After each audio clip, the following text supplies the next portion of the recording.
Sutra Trata yang menakjubkan Bab 1 Pendahuluan Xun Fa Xiang Sutra Trata episode 101. Dharma dipergunakan untuk kegunaan besar dan diterapkan dalam praktik luhur. Apakah kita berpikir dengan cermat setiap hari? Apakah kita ada merenungkannya dengan baik? Ketika kita mempelajari ajaran Buddha, kita selalu mengabaikan hal-hal tertentu.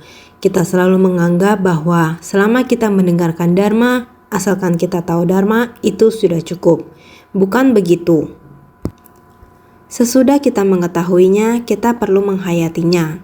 Setelah menghayatinya, kita harus menerapkan dalam menghadapi orang dan menangani masalah di dalam kehidupan sehari-hari.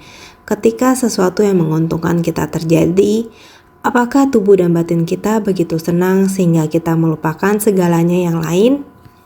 Atau sesuatu yang tragis terjadi, apakah kita bisa merasa benar-benar acuh tak acuh? Jika demikian, berarti kita sudah condong ke arah kekosongan. Buddha mengajar kepada kita tidak melekat pada keberadaan dan juga condong ke arah kekosongan. Ini baru dalam kekosongan sejati ada keberadaan yang menakjubkan. Kita mempelajari ajaran Buddha adalah perlu belajar di jalan tengah.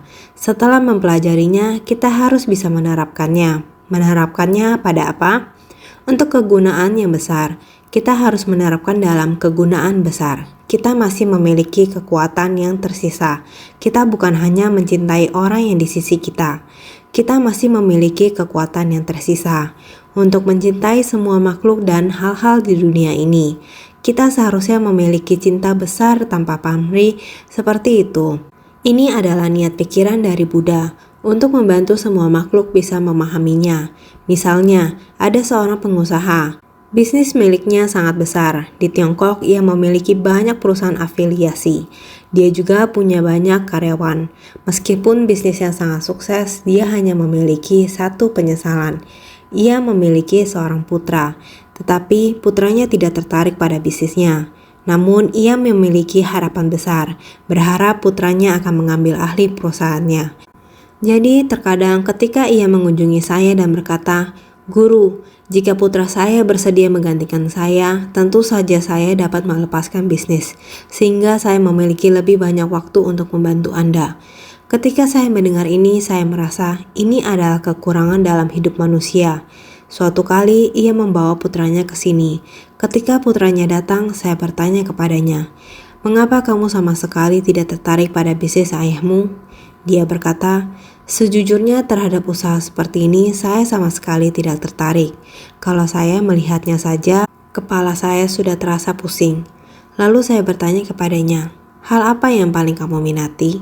Dia berkata, "Selama kehidupan saya tidak bermasalah dan bisa berjalan dengan baik, itu sudah cukup. Saya tidak perlu memiliki terlalu banyak hal yang berlebihan." Kadang-kadang saya merasa jika seseorang tidak menerapkan cita-cita besar, tidak memiliki tekad dan tujuan yang besar seperti ini, memaksanya untuk menerima sebenarnya juga melelahkan. Namun, pengusaha yang saya maksud ini perlahan-lahan mulai berhubungan dengan Ceci, dan sedikit demi sedikit menjadi lebih berpikiran terbuka. Anaknya juga mulai perlahan memahami bahwa usaha besar bukan hanya untuk keuntungan diri sendiri. Saya berkata padanya, "Tidakkah kamu merasakannya? Berapa puluh ribu orang bergantung pada usaha keluarga kalian ini, sehingga mereka bisa hidup dengan tenang dan aman.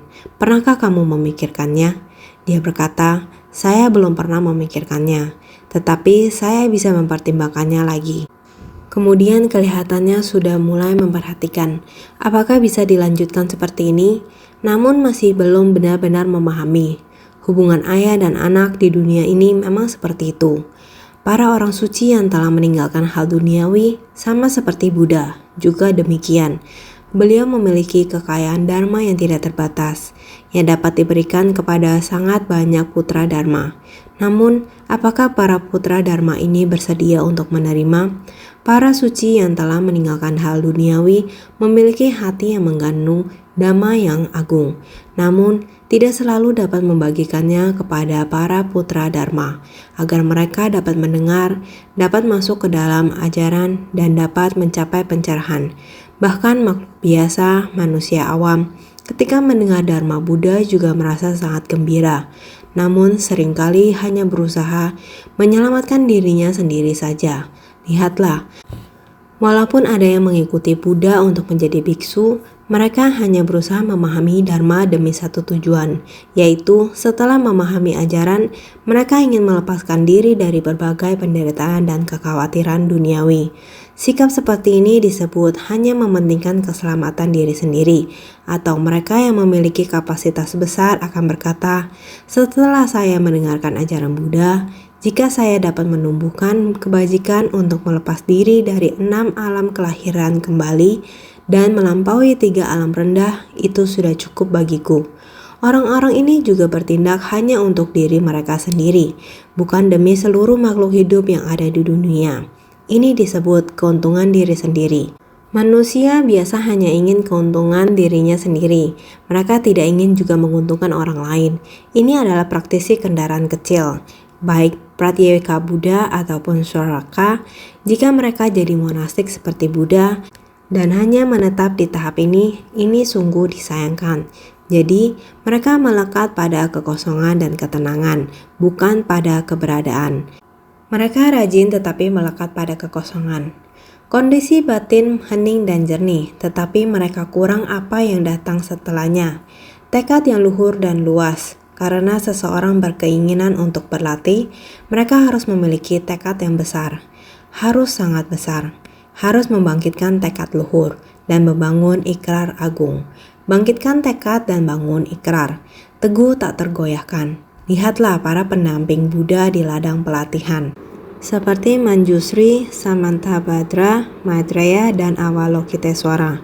Semuanya disebut sebagai putra-putra Buddha, terutama Bodhisattva Manjusri. Juga disebut sebagai putra Dharma. Karena itu banyak putra Buddha yang akan meneruskan silsilah dan ajaran Dharma Buddha. Para Bodhisattva agung ini, mereka memiliki tekad yang luhur dan luasa serta teguh tidak tergoyahkan. Tak peduli kapan Buddha muncul di dunia. Para bodhisatta ini selalu hadir sebagai pendamping dan pendukung, turut muncul di dunia. Inilah yang disebut membangkitkan tekad luhur dan membangun ikrar agung. Karena itu, bila kita hanya melekat di satu titik, kita tidak berusaha maju, tidak ingin berkembang lebih baik, cukup merasa santai, asal bisa menjalani hidup saja sudah cukup, juga tanpa perlu memikirkan bahwa masih banyak orang yang bergantung pada kita dalam kehidupannya, sama seperti kisah anak seorang pengusaha. Ia masih perlu diberi waktu untuk merenung secara perlahan. Buddha melihat para murid ini selama puluhan tahun tetap tidak ingin membangkitkan tekad luhur dan membangun ikrar agung. Oleh karena itu, beliau menggunakan sebuah perumpamaan, yaitu tunas yang hangus dan benih yang rusak, yang berarti benih tersebut bukanlah benar-benar benih baik. Jika sebuah benih tidak penuh dan tidak sehat, meskipun di dalam tanah tersedia banyak sebab dan kondisi pendukung, benih itu tetap tidak akan mampu bertunas. Maka Buddha menganalogikannya sebagai tunas yang hangus dan benih rusak, yang sungguh bukan benih yang baik. Pada masa Buddha masih hidup pun terdapat banyak murid seperti ini, hingga membuat hati Buddha sangat cemas. Dengan perumpamaan ini, Buddha bermaksud untuk membangkitkan dan mendorong mereka. Namun kenyataannya, banyak yang tidak mau sungguh-sungguh membangun ikrar agung dan membangkitkan tekad luhur. Dan hal ini benar-benar membuat Buddha merasa sangat kecewa. Mempertimbangkan, mengkaji. Harapan mendasar dalam batin Buddha telah lama dipikirkan untuk dikembangkan. Hanya saja orang awam masih saja mencari kebaikan bagi diri sendiri, tanpa mau memberikan manfaat pada orang lain. Mereka terus melekat pada kekosongan dan keheningan, tidak mencari kemajuan. Buddha mengumpamakan mereka sebagai tunas hangus ataupun benih rusak. Buddha ingin terus memperlihatkan harapan mendasarnya, namun menunggu waktu dan kapasitas yang sangat lama sehingga kita sebagai pendengar bukan hanya pemikiran Buddha. Beliau juga merenungkan kapan beliau dapat membuat muridnya dapat menerima Dharma ini. Sehingga pada naskah sutra sebelumnya, ketika Buddha ingin membabarkan Dharma Agung, ingin menurunkan hujan Dharma Agung, ingin meniup trompet kerang dari Dharma Agung, ingin menabuh tambur Dharma Agung, Membabarkan makna dari Dharma Agung di tempat ini, Buddha mulai memiliki pemikiran yang demikian. Namun, apakah waktunya telah tiba? Buddha tidak dapat menunggu lagi, maka beliau harus pada saat ini membabarkan Dharma Agung. Baik ketika ini belum ada yang membangkitkan tekad agung atau sedang duduk juga memiliki kesempatan yang sama memproklamasikan Dharma Agung ini keluar.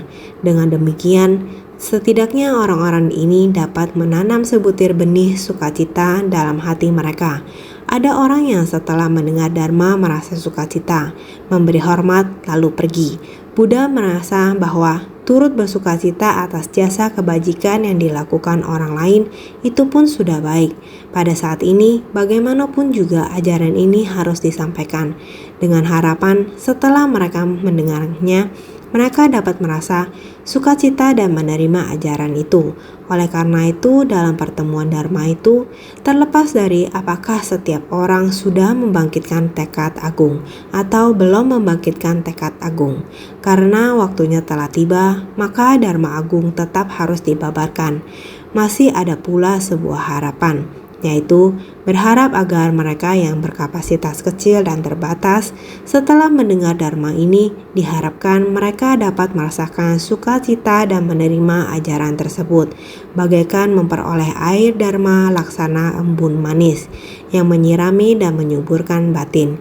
Siapa tahu benih-benih tersebut dapat mulai berkecambah dan mungkin juga tunas-tunasnya tersebut dapat tumbuh semakin kuat. Oleh sebab itu, Dharma Agung tetap dibabarkan, karena semua makhluk pada dasarnya memiliki benih dari kendaraan besar. Kita setiap orang juga memilikinya. Ini yang saya senantiasa katakan kepada semua orang. Inilah yang dikatakan oleh Buddha. Batin Buddha dan batin makhluk adalah tiada beda. Selama Anda memiliki hati ini, dengan sendirinya Anda akan memiliki sifat hakiki yang sama dengan Buddha. Oleh karena itu, setiap orang yang pada dasarnya memiliki benih dari kendaraan besar, pada ketika ini ada juga yang berkesempatan untuk mendengarkan Dharma dan menerima pengajaran dengan sukacita, bagaikan mendapatkan pengairan dan berkecambah kembali.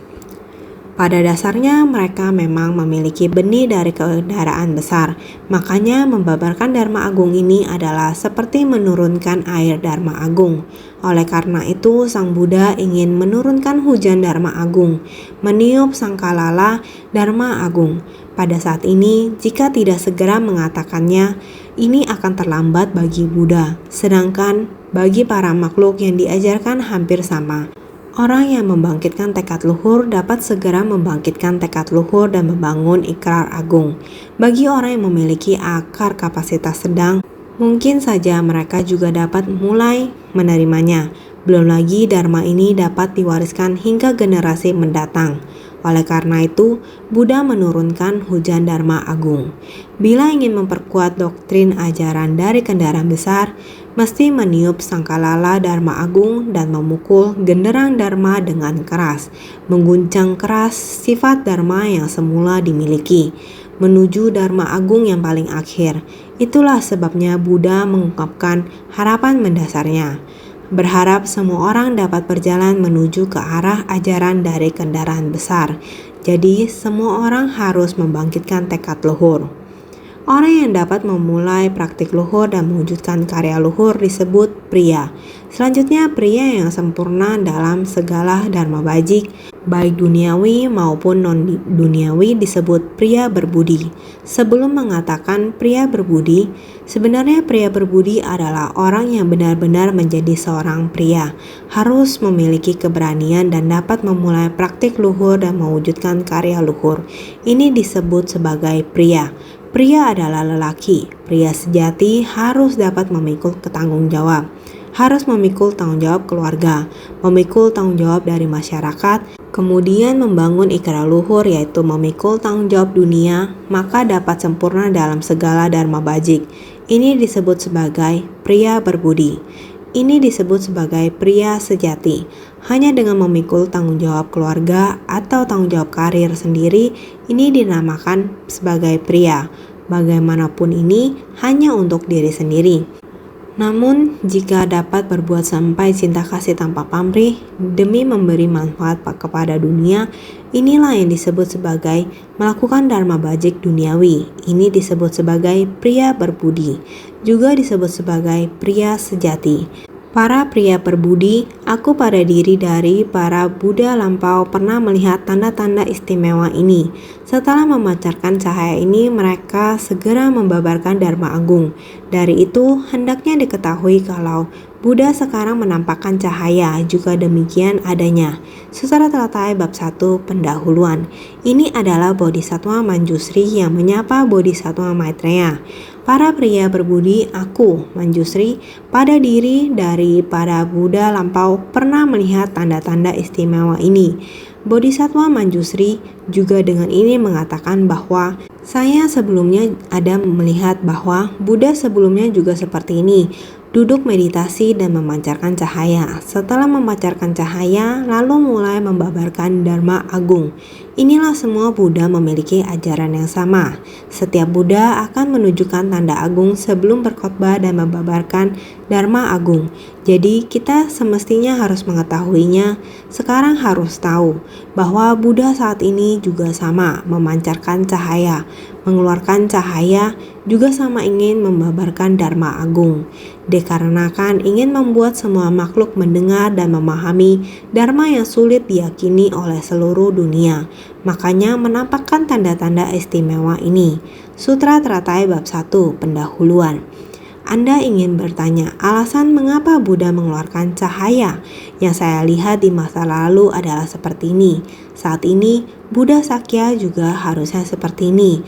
Dia mengeluarkan cahaya yang paling penting adalah ingin membuat semua makhluk mendengar dan memahami Dharma. Semuanya bisa mendengarnya, agar telinga semua orang sebelum mendengar Dharma, mata melihatnya terlebih dahulu, agar semua orang pada saat ini ketidaktahuan dalam batin, dikarenakan sinar ini menjadi memperhatikan. Dia dengan sendirinya akan secara perlahan-lahan melenyapkan ketidaktahuan, menggerakkan dia dari kecurigaannya untuk mencari Dharma. Kemudian supaya dia dapat memperhatikan, tahu bahwa ini bukan merupakan Dharma yang seperti pada umumnya. Ini seharusnya karena sesuatu yang istimewa dari lingkup pikiran Buddha yang ingin disampaikan. Inilah makna dari Buddha melepaskan cahaya, ingin mengingatkan semua orang. Setiap orang harus bersungguh hati mendengarkan, sehingga membuat semua orang bisa mengetahui segala ajaran yang sulit dikatakan di dunia bukan begitu bicara saat Anda duduk. Kamu begitu duduk harus menunggu, membuat kamu benar-benar sabar menunggu, sehingga kita harus mengetahui sutra maha ajaran yang sebenarnya merupakan ajaran yang sulit disampaikan di dunia, bukan begitu mudah, bisa terdengar di mana saja. Sulit disampaikan dan juga sulit didengar. Buddha akan mulai menyampaikan sehingga kita harus memahami setiap hari. Tidak peduli ajaran apa yang kamu dengar, bukan hanya sekedar mendengarkan. Setelah mendengarkan harus baik-baik mempertimbangkan, baik-baik merenungkan naskah sutra ini. Apa makna yang disampaikan? Sehingga kita mempelajari ajaran Buddha, mendengarkan Dharma harus memiliki dengan seksama dari dalam hati. Baik-baik merenungkan, dengan demikian Dharma baru bisa masuk ke dalam batin, bisa digunakan dalam kehidupan keseharian, kita baru bisa bermanfaat bagi para makhluk dunia, sehingga berharap setiap orang senantiasa bersungguh hati.